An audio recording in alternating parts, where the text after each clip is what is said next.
My 8-year-old son came home, hugged me and whispered, "They ate at a restaurant while I waited in the car for 2 hours." I didn't ask questions. I just grabbed my keys, drove to the parents' house, walked in, and without thinking twice I did this. They left my 8-year-old son alone in a parked car while they went to a restaurant and had lunch for over 2 hours. That was the first sentence out of his mouth when he came home. He didn't cry. He didn't get angry. He didn't even seem confused. He just walked in, hugged me like nothing had happened, and quietly said those words. They went to a restaurant. I waited in the car. For 2 hours. I stood there in our kitchen, not really processing what I'd just heard. My hands were shaking and I wasn't sure if it was rage or disbelief. But I didn't ask any questions. Not yet. I didn't want to force him to explain something that should never have happened in the first place.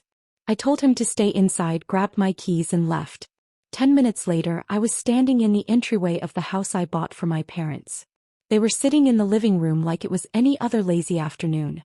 My mom was folding a basket of towels. My dad had a glass of iced tea in his hand. The TV was playing something none of them were paying attention to. Neither of them even asked why I was there. I told them plainly, "You have 24 hours to pack up your things. You're leaving this house." My mom froze. My dad looked at me like I was speaking another language. I repeated it. My dad laughed like this was some kind of joke. Like I hadn't just said I knew they left their own grandson locked in a car like he was nothing. My mom looked nervous for the first time in years. I asked them if it was true. They didn't deny it. My mom said he didn't want to come in. That he was being fussy, throwing a bit of a tantrum before they got to the restaurant, and they figured it would be better to let him sit in the car. My dad added that it was only 2 hours and that they checked on him halfway through. They had gone to eat at a nice Italian restaurant with my sister, her 2 kids, and apparently not a second thought about the fact that they'd left their grandson sitting in the back of a hot car with the windows cracked and no air conditioning. They had made a reservation. For 5. My parents. My sister. Her daughter. Her son. No seat for my kid. They didn't forget him. They excluded him. On purpose. Asked why. My mom said he'd been too much lately. That her other grandkids were easier. More polite. More predictable. They knew how to act in a restaurant, unlike him. That's when I stopped listening. I'd known for a long time that my parents favored my sister. Everyone in the family knew it. They'd sold their old home and used the money to buy her an apartment and help her open a boutique that went under in less than a year. When I confronted them about it back then, they said they trusted me to be fine on my own. That she needed more help. I didn't argue. I kept helping them when they needed it. Paid their utility bills without being asked. Bailed them out when their car broke down. I even bought the house they were sitting in. Transferred it to their name. Didn't ask for anything in return. But this wasn't about favoritism anymore. This was about cruelty. You don't leave a child alone like that. You don't isolate an 8-year-old while you're laughing over plates of pasta and drinks with your favorite grandchildren. You don't discard someone that young because they're not as easy or convenient. I told them again, 24 hours.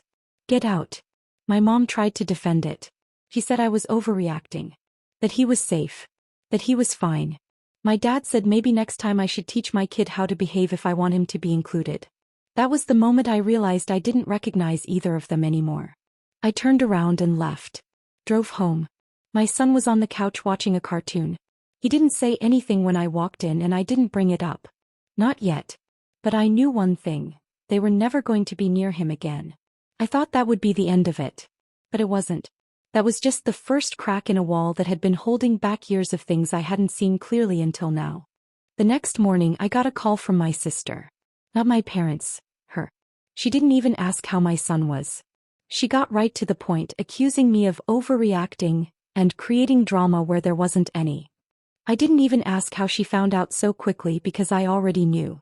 My mom had called her the night before, crying and twisting the story like she always did. Apparently, in their version of events, I'd burst into their home screaming, thrown papers at them, and stormed out threatening to leave them homeless over a small misunderstanding. What they left out was the part where they left a child in a car. I told her she wasn't part of the conversation and I hung up. Then I made it official. That afternoon, I had a lawyer draft a termination of occupancy notice, effective immediately. Technically I still owned the house.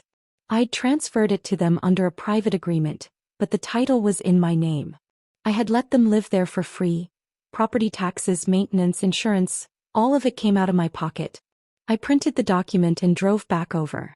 I didn't even go inside this time. I left the letter in the mailbox, took a picture and texted my dad to check his mail. Within an hour I got a string of furious messages from both of them. My mom sent screenshots of old receipts from when they helped me after college like she was cashing in a tab 2 decades late. My dad tried guilt. Said I was tearing the family apart over a misunderstood dinner. But I wasn't angry anymore. I was focused. Cold even. Because it wasn't just about the restaurant. That was just the most recent, most disgusting example of something I'd spent years trying to ignore. The way they had always treated my sister and her kids like royalty while my son and I were just an obligation. She'd made mistakes. Multiple failed businesses, job hopping, 2 messy breakups. But they still treated her like a prize. I had a steady job, raised my son on my own after his dad walked out. And somehow I was the independent one they didn't need to worry about. My son was 8 years old. He was bright, curious, and yes, sometimes full of energy. But never difficult. Never bad. The way they talked about him, like he was a problem to be managed, made me sick. 24 hours later, they still hadn't left. So I went back. When I walked in, the energy in the room had changed. Boxes were half-packed. My dad was sitting on the edge of the couch. My mom was in the kitchen pretending not to hear me come in. I asked them one last time, "Do you understand why this is happening?" And my dad said without blinking, "Your son brings this on himself. He acts out. He doesn't listen. We weren't going to reward bad behavior." That was it. The final nail. I told them they had until the end of the day. After that, I'd be changing the locks and filing a notice of eviction. They could take it to court if they wanted. I walked out. I thought maybe they'd calm down. Maybe they'd feel some kind of remorse. But later that night, my mom posted a status on Facebook. Vague, of course. About how some children forget the sacrifices their parents made, and how disrespect is the real pandemic these days. I didn't comment. I didn't message her. But a few of my cousins saw it. And one of them texted me, "Hey, is this about your kid?" That's when I realized they weren't just covering up what they did. They were trying to blame him. They weren't sorry. They were bitter they got caught.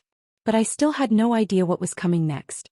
By the time I pulled up the next evening, their car was already loaded. There were boxes stacked in the trunk, plastic bags shoved into the back seat, and my dad pacing the driveway like he wanted someone to witness the injustice of it all. My mom stood by the front door holding a bag of groceries like she didn't know where to put it. They'd packed, but they didn't believe I'd actually follow through. Not all the way. Until they saw me walking toward the front door with a locksmith. My dad stepped forward, tried to block me. Said it was still their home, that family doesn't do this to each other. I didn't say a word to him. I looked at the locksmith and nodded. It took 5 minutes. The door was rekeyed. Their keys no longer worked. When the locksmith left, my dad followed me to my car, still going on about how I'd let a child ruin the family. He said I was punishing them over parenting decisions. I turned around and asked him one question. "Would you have left my sister's kids in a car for 2 hours?" He didn't answer. He didn't have to. That night they checked into a motel. I know because my mom texted me the address and said they hoped I was happy, that now they were on the street, and maybe I should explain that to my son someday. Like he was the one who had done this to them. But I didn't reply. Instead, I sat down with my son and gently asked him what had happened that day. Everything. Every detail. And he told me. They picked him up from school and said they were going somewhere special. He thought maybe a movie or the park. He was excited. He didn't ask questions when they pulled into the restaurant parking lot. But when he went to open his door, my dad told him to stay put. That they'd be quick.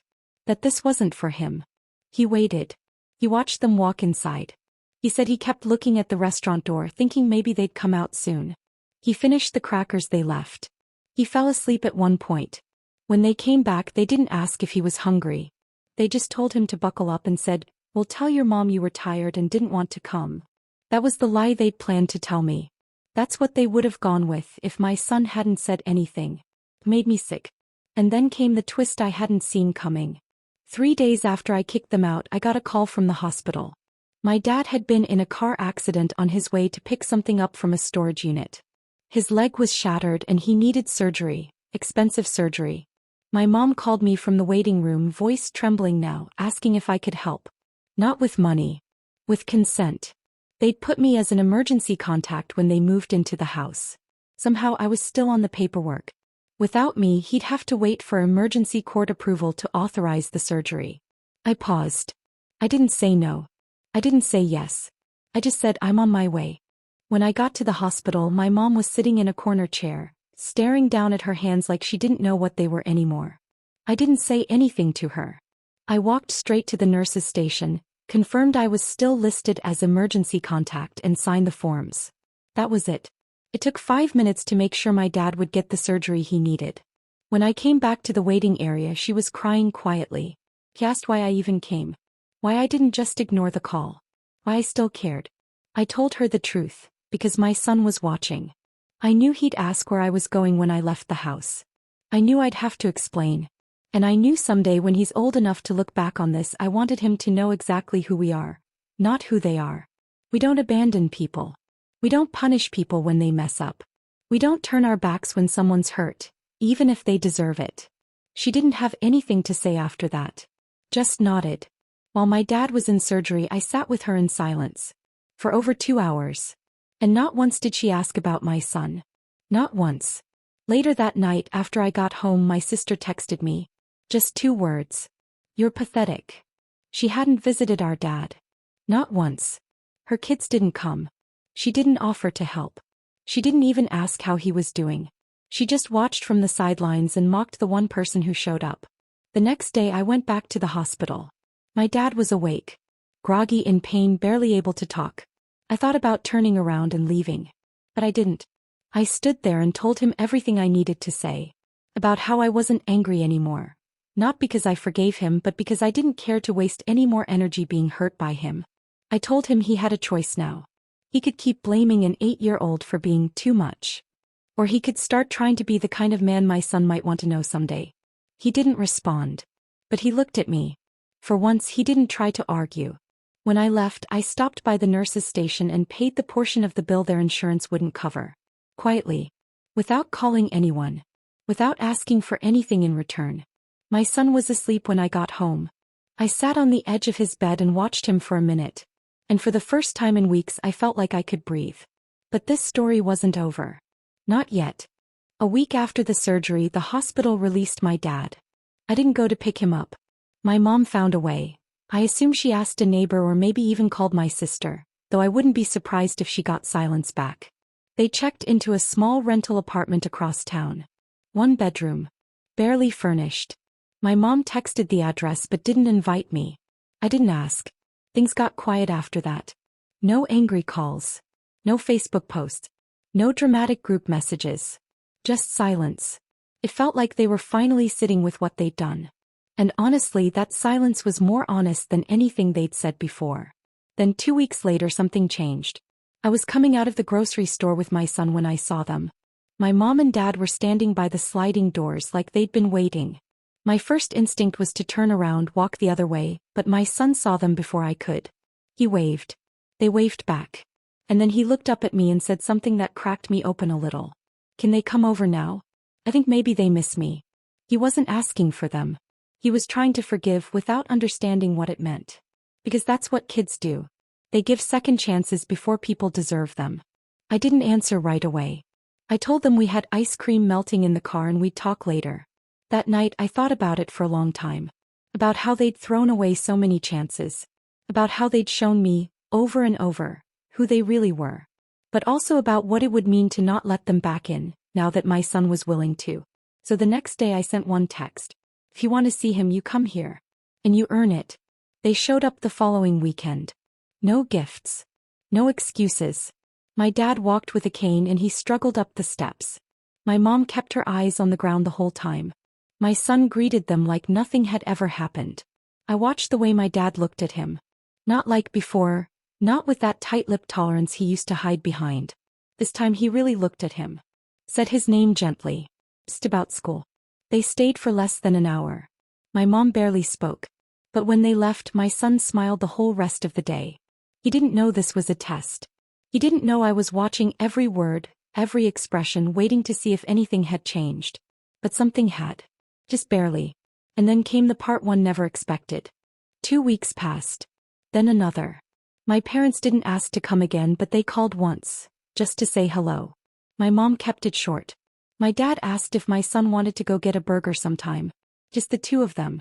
I said no. Not yet. And they didn't argue. That's how I knew something had shifted. For once they weren't pushing. They were waiting. Then one afternoon I got a call from my cousin Emily. He sounded confused, almost amused. She asked if I'd heard what happened with my sister. I hadn't. Turns out she'd gone back to my parents, or tried to, after finding out they weren't helping her pay rent anymore. She'd expected them to move in with her, help out with bills, maybe babysit like they used to. But they said no. Flat out no. She exploded. Told them they'd picked the wrong daughter, accused them of betrayal, of abandoning her. She stormed out and hadn't spoken to them since. I didn't believe it at first. I thought maybe it was just another fight, one of those arguments families sweep under the rug and pretend never happened. But a week later my dad called. He asked if he could talk in person. He came by on a Sunday. Sat across from me at the kitchen table. My son was in the next room building something with Legos. My dad didn't apologize exactly. But he told me he'd seen something clearly for the first time. How much damage had been done by all the small decisions. All the times they brushed things off, ignored what was obvious, made excuses for what wasn't fair. And then he said something I never thought I'd hear. You were the one who showed up when it mattered. Not her. Not ever. And I'm sorry it took me so long to see it. He didn't cry. He didn't try to hug me. He just sat there owning it. And that meant more than any performance could have. Since then it's been slow. Careful. Controlled. They've seen my son a few more times. We meet on neutral ground, the park and ice cream shop.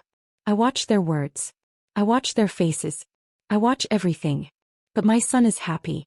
He laughs. He asks when we'll see them again. So I let it continue, one cautious step at a time. I'll never forget what they did. I don't need to. That part of the story doesn't get erased. But I did something I wasn't sure I'd be able to. I let them earn their place back. Not because they deserved it, but because he did. And that's where we are now. Not healed. Not whole. But finally honest. And that's more than we ever had before.